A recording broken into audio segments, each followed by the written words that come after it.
Добро вечер, почитувани гледачи. Добре дојдовте во уште едно ново издание на емисијата Живе и здраво. Емисија се разбира, која се занимава со здравството. И вечерва ќе се обидеме да го задржиме вашето внимание заедно со нашиот гостин од специјалната болница Филип II, доктор Здравко Стојковски, специјалист интернист, гастроентеролог. Податоците говорат дека речиси секој втор човек има проблеми со желудникот, а ние вечерва ќе се обидеме да проговориме на оваа тема и секако да одговориме на вашите прашања. Јас нема да одговорам, се разбира, тоа ќе го стори докторот. Докторе, добро вечер и добре дојдовте во емисијата Живе и здраво. Добро вечер. Благодарам на поканата. Се надевам дека ќе имате убава вечер овде. И јас исто. Што представува чир на желудник? Еве на самиот почеток. Така, чирот на желудникот или улкусната болест представува една ограничена рана на самиот желудник, која што продира длабоко во слузокожата, во мукозата на желудникот и пробива дури до мускуларниот слој на желудникот. Чирот на желудникот или улкусната болест е доста честа. Американците, има една студија, америчка, скоро сега, која вели дека од 20 милиони американци обавезно заболуваат, барем еден, заболува секоја година од улкусната болест, или велат дека од 40.000 американци секој, барем еден има улкусна болест во својот живот, во текот на својот живот, од кои што 6.000 дури завршуваат и летално заради компликации на улкусната болест. Значи, тоа е голема бројка, кај нас немаме се уште некои такви релевантни податоци, меѓутоа, овие податоци што се од Запад, од Америка, укажуваат дека тоа е често заболување. Инаку, улкусната болест се појавува, или чирот, се појавува почнувајќи од хранопроводникот. Тоа е она цевка која што оди од горниот дел, од после устата, после ждрелото, која што оди во желудникот. Значи, го има таму, го има во желудникот, го има во 12-палачното црево. Најчести се чиревите на желудникот и на 12-палачното црево. Тие чиреви се обично јавуваат, да почнеме од 12-палачното црево, се јавуваат кај помлада популација. Обично тоа е возраста некаде 30, 35, 40 години, кога се јавува, и поизразена кај машката популација, некаде процентот е 10:1. Додека чирот на желудникот е во постарата возраст, негде после 50-та година, и некаде односот 3:1, па дури и некаде изедначен односот е маж-жена.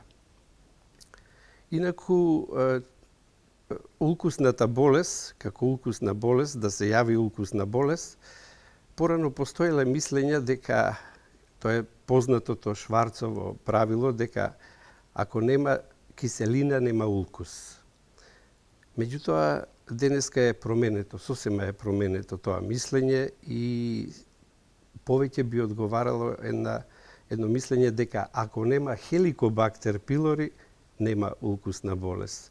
Бидејќи главен виновник, да така кажам, за појавата на улкусната болест е баш таа спирална бактерија, која што го носи името хеликобактер пилори и која што живее во дел од желудникот и која што ги прави и проблемите во желудникот.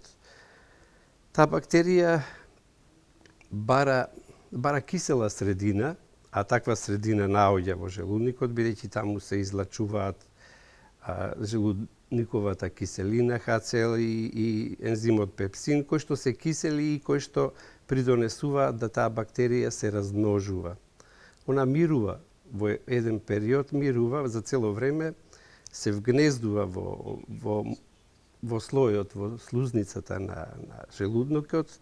Меѓутоа, кога ќе дојде до една таква убав медиум, кисел медиум, кој што го има во желудникот, наеднаш почнува да се размножува и енормно се размножува и тогаш станува патогена бактерија која што може да направи многу проблеми во желудникот и вон желудникот. Во желудникот прави проблеми, најпрво прави воспалување на лигавицата, така наречени гастрити, познати.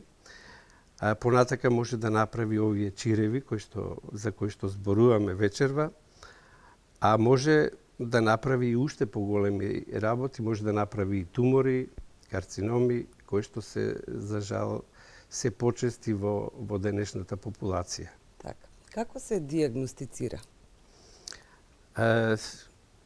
Диагнозата на улкусната болест оди, прво пациентот се јавува заради потешкоти кои што ги има и заради тоа доаѓа на доктор. Преку анамнезата, значи се зема една добра анамнеза од самиот пациент и се испрашува, му се сугерира да каже кои се проблемите за кои што дошол на преглед. Се почнува со тоа најчесто застапен симптом практично во анамнезата е болката, укусната болка или болката на чирот. Таа болка обично е болка која што се јавува во лажичката, меѓу двата ребрени лаци, и болката има своји карактеристики. Таа болка е обично во вид на печење, во вид на палење, се јавува подригување или жреговина. Понатака, болката може да биде зад градната коска, исто така и да емитира понекогаш и срцево заболување. И многу често овие пациенти завршуваат и кај кардиолог, па после се препраќаат кај нас и обратно.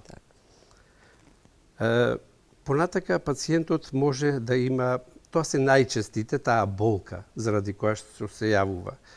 Понатака пациентот може да има повраќање, гадење, киселини, поготово меѓу оброците кога е гладен. Обично болката се јавува во раните утрински часови и помеѓу оброците, кога во желудникот нема. Штом ќе земе оброк, веќе болката полека стивнува, престанува. Анамнезата, реков, е еден од значајните фактори за да се дојде до диагнозата. Потоа се преоѓа на палпација, се пипа абдоменот, стомакот и се доаѓа до оние точки кои што ги кажав во лажичката, кои што се при палпација, при подлабока палпација се болни, пациентот веднаш реагира и тоа е еден од тие значајни моменти за диагнозата. Потоа се земаат и лабораториски испитувања, се прават биохемиски иследувања, ако е потребно се прави и ехо иследување на горнодигестивните органи. И кога ќе се дојди до едно значајно иследување вакво, тогаш се преоѓа кога е докторот сигурен дека се работи за едно желудниково, дека желудникот е болен и дека треба да се види што има во него, се пристапува кон испитување на желудникот, кон горноендоскопска диагностика, односно кон гастроскопија. Значи, гастроскопијата е најважниот дел за исследувањето на чирот, односно на болеста на желудникот. А сите овие елементи што ги кажав, практично допринесуваат да се дојде до едно сознание дека во желудникот има нешто што е болно, односно има некоја патологија. Кога пациентот треба да се јави на лекар?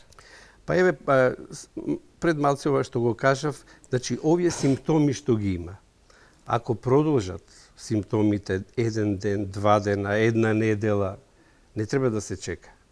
Значи веднаш треба да се јави прво кај својот матичен лекар. Обично матичните лекари ќе дадат некоја поблага терапија за да го смира тој желудник. Меѓутоа, ако не поминува и покрај тоа, тогаш ги препраќаат и доаѓаат кај нас гастроентеролозите, за да ние понатака го доиследуваме и го додиагностицираме и дадеме правата терапија. Така. Докторе, јас овде би сакала и да ги повикам нашите гледачи да се јават на 043-2306-90 доколку имаат некакво прашање до вас се разбира. Значи 043-2306-90 е телефонот на кој што можете, почитувани гледачи, да се јавите и да упатите прашање до докторот. Каква е терапијата која што ја препорачувате ви и каков е начинот на лекување кога ќе се диагностицира чир на желудник или улкусна болест? Вака, терапијата прво треба да се издиагностицира. Штом се диагностицира дека постои чир, кој што најчесто се наоѓа на малата кривина на желудникот и на ангулусот, тоа се најчести локализации, бидејќи тука се и најголемите се излачуваат најголемите киселини и ензимот пепсин што реков, значи он ја бара таа средина за да хеликобактерот за да го створи практично чирот, за да го направи. Терапијата оди во неколку смерови. Во зависност од тоа дали е морам да ви напоменам дека при гастроскопијата јас земам примерок, секогаш се земам примерок за тест кој што покажува дали во желудникот има патогени Helicobacter pylori, односно го има во толку голем број, или е негативен или го нема Helicobacter pylori. Бидејќи лекувањето со Helicobacter pylori е едно, а без Helicobacter pylori е сосема друго. Морам и тоа да напоменам, дека Helicobacter pylori е инкриминисана бактерија која што е во 90 до 95 од случаите од дуоденалниот улкус е виновна она, а некаде од 80 до 85 од случаите е виновна за чирот во желудникот. Значи голем е процентот на хеликобактерот кој што е виновен за стварањето на чирот.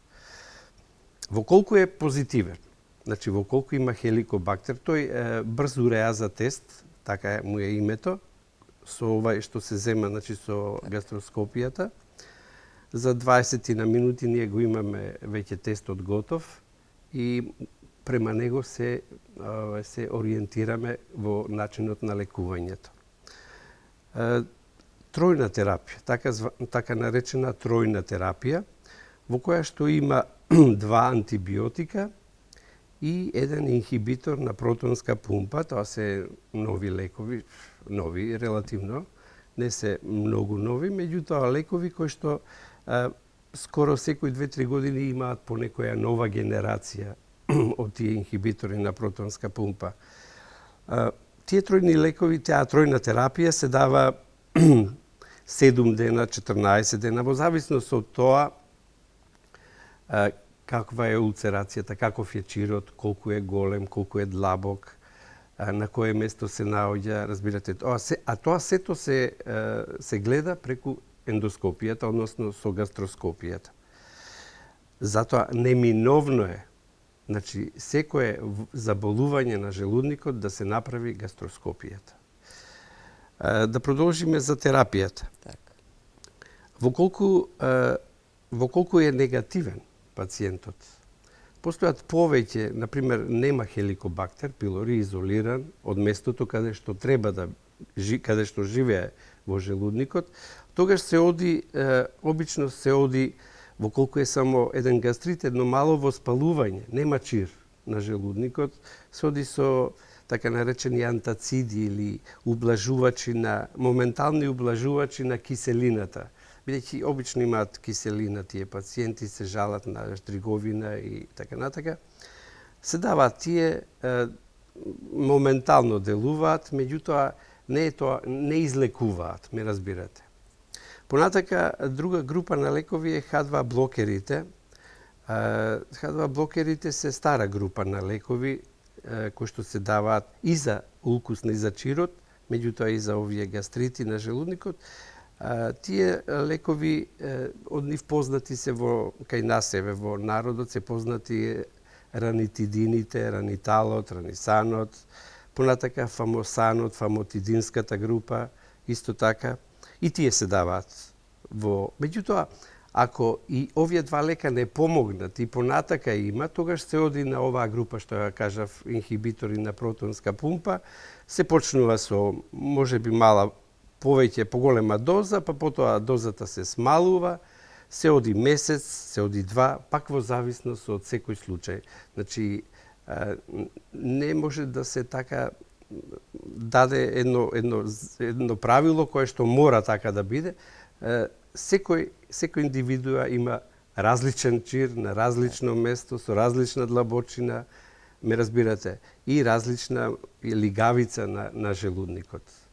Какви се компликации може да настанат кај пациентот, да речеме, доколку не дојде на време, или пак ако не е дисциплиниран пациент? Компликациите се чести, за жал. За жал чести, затоа што не доаѓаат баш на време. Ете, добро тоа го кажавте. Зошто е тоа така? Затоа што нашиот народ не ги знае овие работи, затоа сме ние тука за да ги кажеме.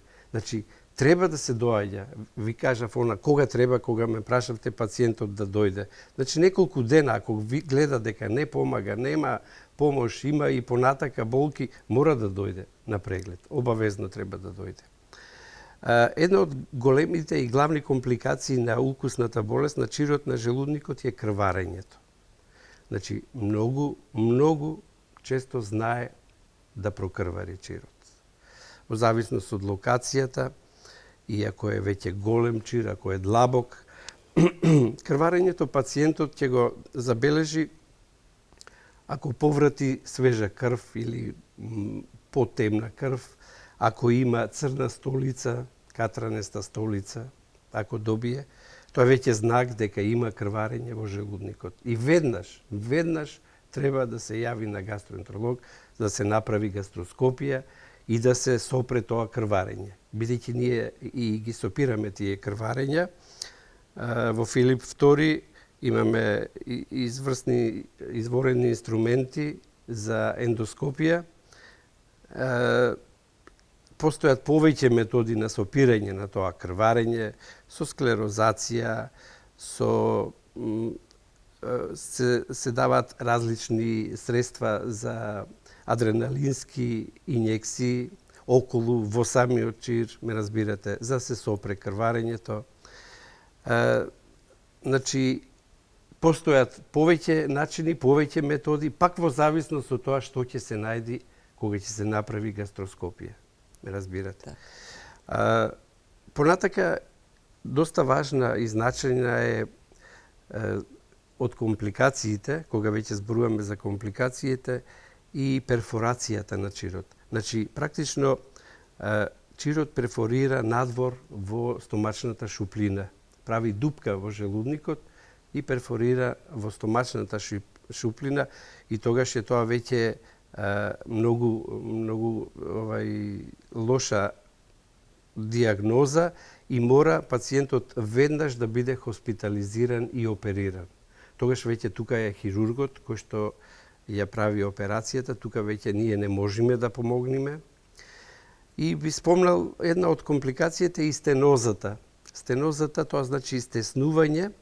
Најчесто се десува таа стеноза помеѓу излезот од желудникот во 12-палачното црево, пак заради чиреви, најчесто е заради чиреви, меѓутоа може и заради тумори и така натака.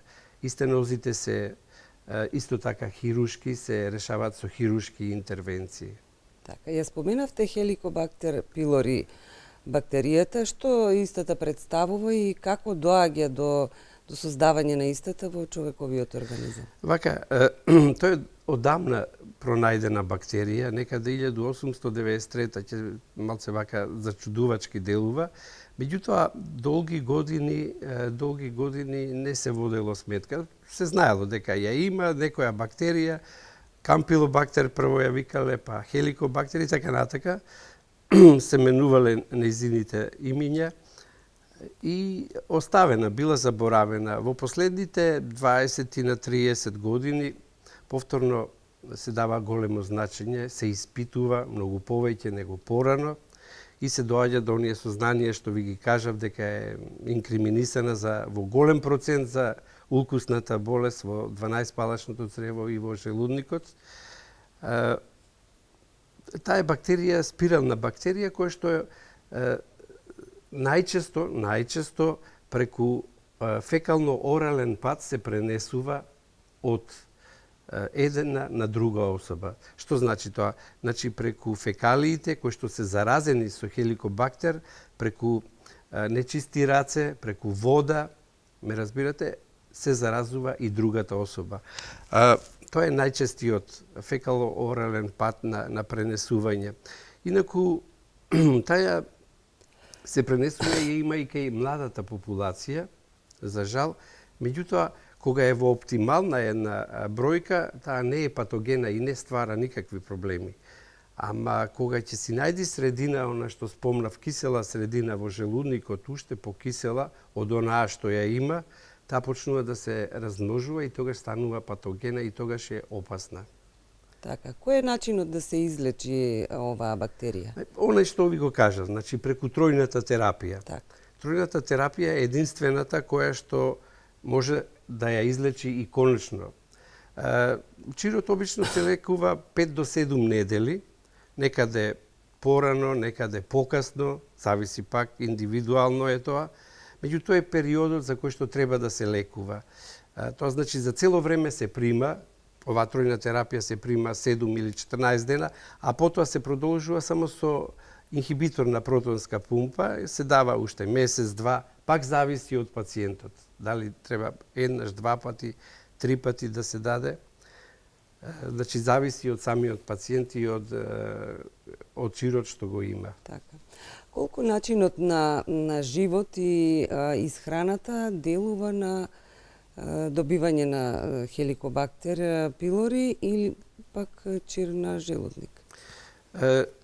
Порано се придаваше големо значење на исхраната и се мислеше дека диетите, дека киселите јадења, дека придонесуваат за појава на улкусната болест на чирот. Во последните сознанија се полиберални многу во тој поглед и се оди кон тоа да сепак како фактори, како ризик фактори во улкусната болест се прикажуваат пушењето како еден од факторите кои што доведува до подолго залекување на улкусната болест, ајде да така кажам. Понатаму алкохолот, исто така. Мада во последно време постои некој мислење дека тој не е многу еден од ризик факторите кој што е многу важен, меѓутоа се знае дека кај циротичарите кои што оболеле заради алкохол има многу улкуси на желудникот, така да се поврзува и тоа со внесувањето на алкохолот. Понатаму стресот и стресната ситуација која беше порано многу инкриминисана дека ствара улкусна болест. Знаете, емоционалниот стрес е некако одстранет од улкусната болест и тука се повеќе место завзема физичкиот стрес. Што значи тоа? Физичкиот стрес кога пациент се наоѓа во шокова состојба, кога пациент има операции кои што се тешки операции, например на срце операција, така да кажам, бидејќи јас таму работам од тие. Пациенти кои што имаат политраума, кои што имаат многу фрактури, политрауматизирани се во сообраќајки. Кај нив стресот е значаен момент за да се појави еден улкус во желудникот, чир во желудникот, и затоа треба да се внимава со такви пациенти и превентивно практично се даваат овие лекови кои што ги кажав претходно. Понатаму исто така фамилиарната анамнеза значајна е и таа. Во фамилијата татко, мајка, браќа, сестри имале чиреви, имале крварења, некоја баба таму крварења. Тука се, значи, има значење и тоа и треба и таа да се земе. Анамнеза фамилиарната е многу значења за појава на ова улкусна болест на чирот. Меѓутоа хеликобактерот дефинитивно. Сега не смеам а да не ги кажам дека и некои лекови како што се нестероидните антиреуматици, тоа се лекови кои што секојдневно се земаат за глава, за настинки, за реуми, значи тоа се тие лекови, аспиринот, бруфенот, ме разбирате, кои што се многу значени за појава на исто така на улкусот на чирот во желудникот. И тие не треба да се заборават и тоа се така тие поважните фактори кои што се носители на сите овие, меѓутоа хеликобактерот е тој барем сега за сега број 1 кој што го прави чирот онаков каков што е да биде и да се наоѓа. Ја споменавте гастроскопијата, што всушност значи тоа? Морам да кажам вака, дека луѓето се многу исплашени се уште од таа гастроскопија. Ние, морам да кажам, во местото во болницата кај што работам јас во Филип II, тоа го правиме на многу безболен начин, да така кажам, бидејќи пациентот си спие. Значи, се дава една блага седација, односно анестезија, доаѓа анестезиолог, се дава венскита анестезија. Анестезијата трае онолку колку што трае прегледот, тоа се 10 минути, и пациентот се буди уште на стол, тука останува 1 сат кај нас да убаво помине таа анестезија и си оди дома. За тоа време јас му земам за хеликобактер, за 20 минути ви реков тој брзо реаза тест е готов, и кога веќе он се буди, он веќе знам дали има хеликобактер, нема, сум го видел убаво со гастроскопот, чирот. Практично гастроскопот тоа е тоа црево, познато кај народот, кое што се внесува преку устата во хранопроводникот, желудникот и 12 палачното црево. Значи, тие 3 шупливи органи кои што за жал на ехо не можат да се видат. Многу често пациенти ми доаѓаат и викаат: докторе, направете ми ехо и видете ми го желудникот. Значи, тоа се шупливи органи кои што на ехо не се гледаат. На ехо се гледаат горниот абдомен, само полните органи, како црниот дроб, панкреас, слезена, бубрези, жолчно кесе, жолчни патишта. Тоа се тие органи кои што ехото ги гледа убаво, се гледаат на ехотомографијата.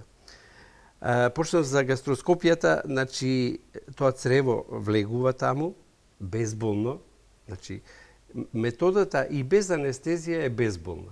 Непријатна е и тоа е се. Меѓутоа болка пациент и неанестезиран пациент при гастроскопијата нема. Значи, а поготово па кај нас што пациентите си спијат, ништо не осеќаат за тие 10 минути, така да дури кога ќе се разбудат не се свесни дека ние сме го направиле прегледот. Разбирате. А се гледа.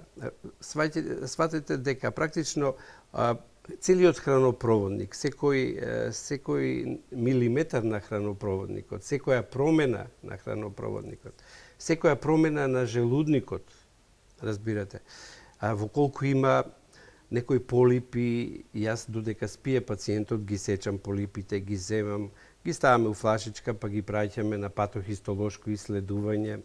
Ако има некоја измена на лигавицата, земам дел од лигавицата со биопсија и тие ги ставаме во флашички, па ги праќаме на исследување. Ако има туморозна некоја формација и таа формација исто така се биопсира. Значи, се што е патолошко се отстранува или се биопсира и се земаат примероци за да се патохистолошки понатаму докаже што е тоа најдено. А и макроскопски се гледа и се опишува промената која што е најдена. Истото важи и за 12-палачното црево, односно почетниот дел на тенкото црево. Значи, тие три органи со гастроскопијата се гледаат и не е тоа никаква, како да ви кажам, не е тоа некој напор на пациентот или страв да имаат. Меѓутоа во народот се уште е тоа познато, тоа црево, голтање на црево, дека е тоа некоја опасна метода, страшна метода. Верувајте, не е тоа ништо страшно и трае многу кратко. Дури и без анестезија, ова што ви кажав е малце непријатно, меѓутоа е безболно. А кога веќе се врши гастроскопија? На самиот почеток? Кога луѓето малку ќе почувствуваат болка? Ако се совесни, ако на самиот почеток доаѓаат на лекар? Вака, има пациенти кои што сакаат веднаш да си направат гастроскопија. Затоа што читале, виделе, интернет денеска, знаете, многу лесно да се дојде до сите овие сознанија. Доаѓаат и такви пациенти, меѓутоа доаѓаат пациенти кои што си се контролираат редовно, се повеќе има такви, тоа е добро, тоа е одлично. Тоа веќе заличуваме на западните земји, ме разбирате. Меѓутоа, кај нас заради пустите финанси тоа е малце потешко, ама се повеќе и повеќе има такви и тоа е добро. Не, веднаш не се прави гастроскопијата, она што ме прашавте. Значи, затоа се зема анамнеза. Значи, се седнува пациентот и се разговара со него. Тоа е практично подготовката на пациентот. Тоа е прашањата за да докторот мора да има сознание каква е неговата болест, какви се неговите потешкоти, зошто е дојден он кај докторот.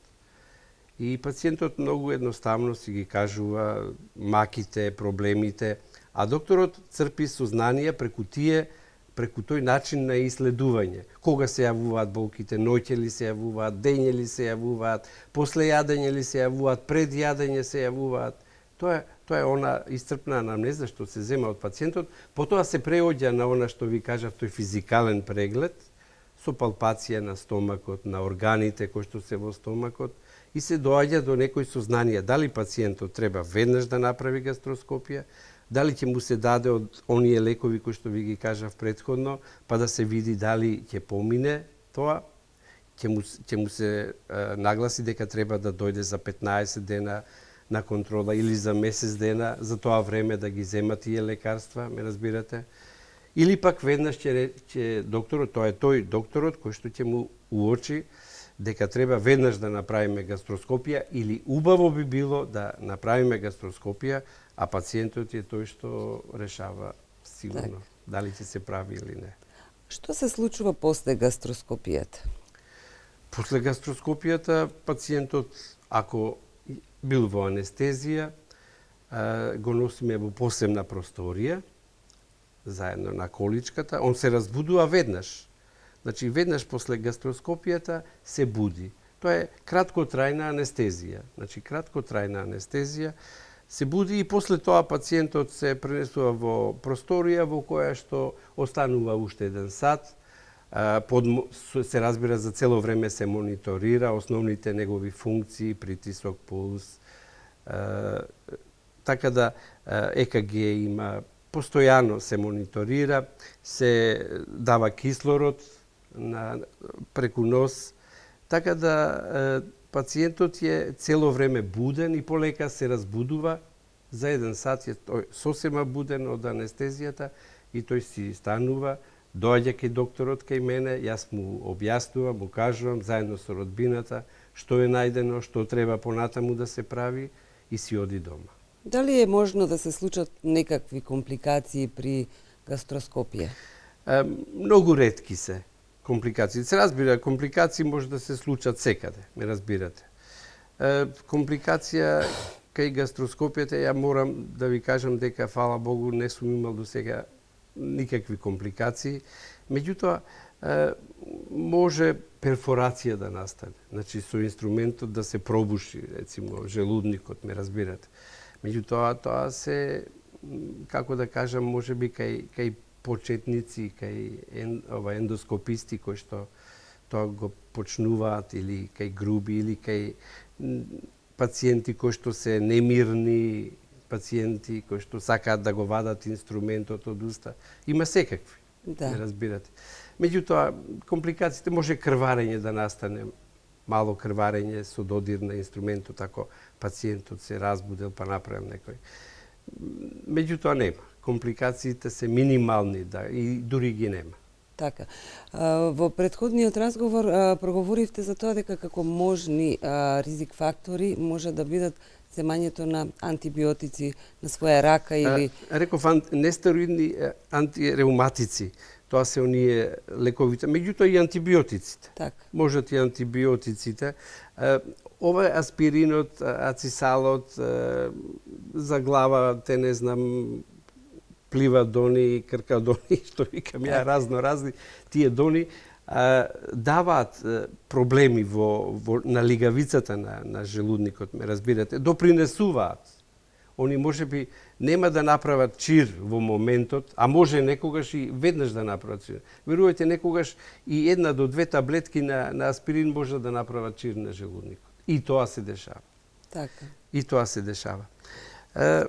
За тие стресот, морам да се навратам, само момент, за стрес укусите, многу често ги гледаме, али ви кажав при оној физички стрес, ги гледаме ендоскопски, тоа не е еден укус како овие улцерации што се вообичаени, еден голем чир, него се мали плитки улцерации расфрлени низ слузокожата на желудникот, низ лигавицата на желудникот, и имаат своји карактеристики, така, баш така. Значи се различни од овие тие стрес укуси и тие полесно заздравуваат негова обичниот чир.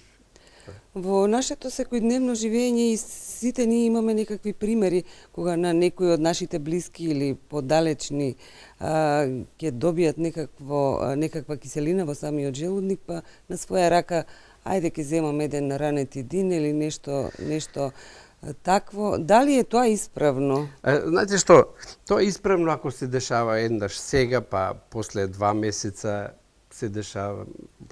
Не е тоа често. Меѓутоа, ако вие денеска пиете еден ранетидин, па утре, задутре повторно се јави тоа, па не поминува, па не е тоа, па некои другите гоби се јавуваат. Сега не е само киселината, надуеност, па после подригнување се јавува.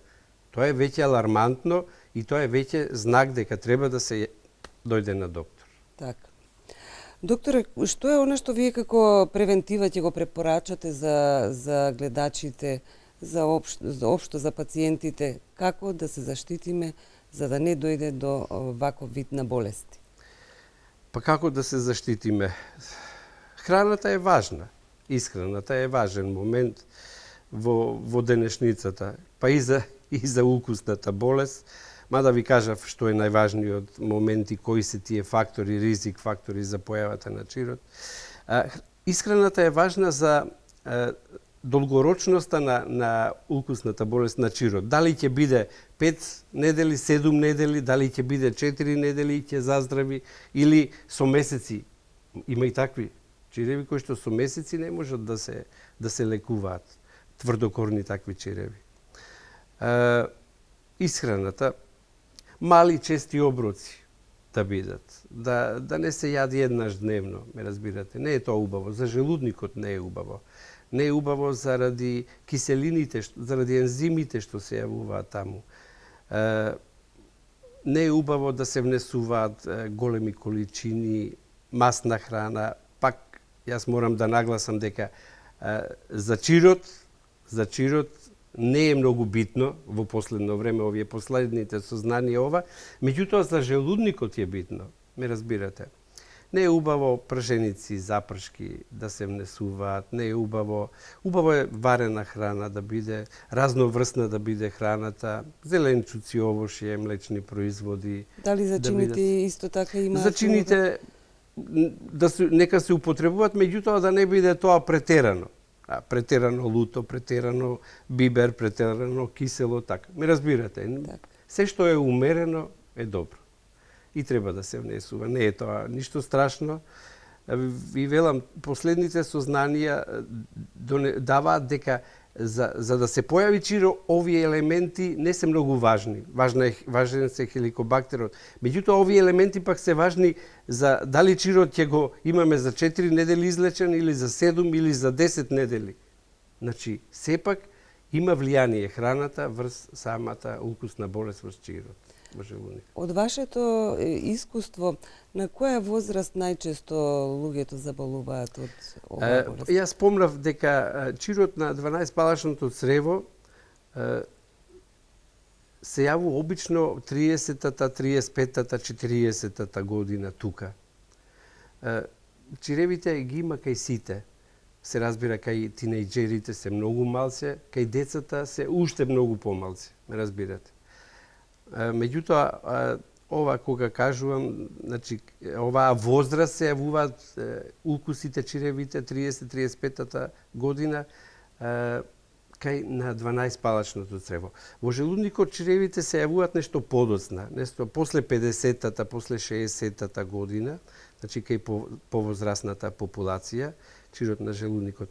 А чревите на хранопроводникот се многу ретки и многу поретки него овие две локализации на 12-палачното црево и во желудникот. Така. Докторе, јас ви благодарам за времето кое што го одвоивте и бевте гостин во студиото на К1 телевизија во емисијата Живе и здраво. Благодарам. Почитувани гледачи, тоа беше се за денешното издание на емисијата Живе и здраво. Се надевам дека бевме доста интересни и вечерва. Репризното издание се разбира ќе го следите во термините кога тие се предвидени за тоа, а нова средба јас ви закажувам следниот вторник во 19 часот.